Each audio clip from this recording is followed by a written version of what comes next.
वालेकुम वीवर्स। हम deserving families के घर आ गए हैं। इन्होंने दरख्वास्त दी अपनी बेटी की शादी के लिए। ये इनका एंट्रेंस है, ये एंट्रेंस है इनका।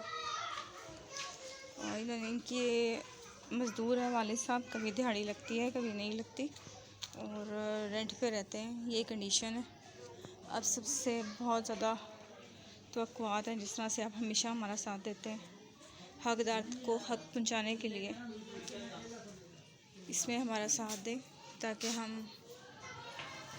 ये कंडीशन है इनके घर की जो मैं आपको दिखा रही हूँ। ये बैक पे जहाँ से मैं आई हूँ ये कंडीशन है, और अब मैं अंदर की तरफ जा रही हूँ। ये इसकी कंडीशन है। ये इनका किचन है।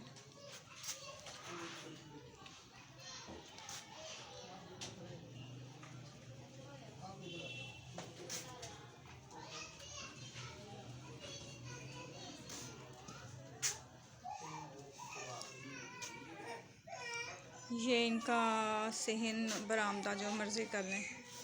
ये किचन है। आप खुद ही अंदाज़ा लगा लें कि इन लोगों को मदद की ज़रूरत है कि नहीं। मैं आप लोगों पे छोड़ती हूँ।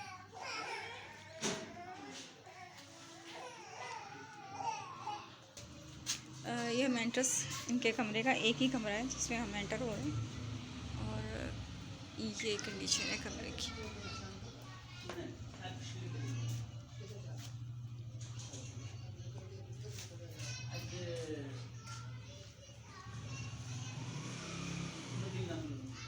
मुझे उम्मीद है कि आप सब हमेशा की तरह हमारा साथ देंगे। ये फैमिली भी इंतहाई मुस्तहिक है, और गरीब बंदा जो है ना वो हाथ नहीं फैलाता, वो किसी न किसी सोर्स से सामने आता है। और अगर आप चाहते हैं कि आपकी हक हलाल की कमाई किसी मुस्तहिक असल मुस्तहिक तक पहुँचे तो हमारा साथ दें। इस बच्ची की शादी दिसंबर में है, और मुझे उम्मीद है कि आप सब हमारा ताउन करेंगे हमेशा की तरह। 17 शादियाँ सईद फाउंडेशन के थ्रू हो चुकी हैं अब तक, और ये 18वीं शादी की दरख्वास्त है। 3 बच्चियों की शादियाँ इन्हीं 2 महीनों में हैं, जिसमें हमारी सख्त मदद की ज़रूरत है। हमारे पास अभी कुछ भी नहीं है, ना बेड, ना वॉशिंग मशीन, ना पेडस्टल पंखा, ना कुछ। तो आप सबकी मदद की बहुत ज़रूरत है। उम्मीद है कि आप सब हमारा ताउन करेंगे हमारे साथ।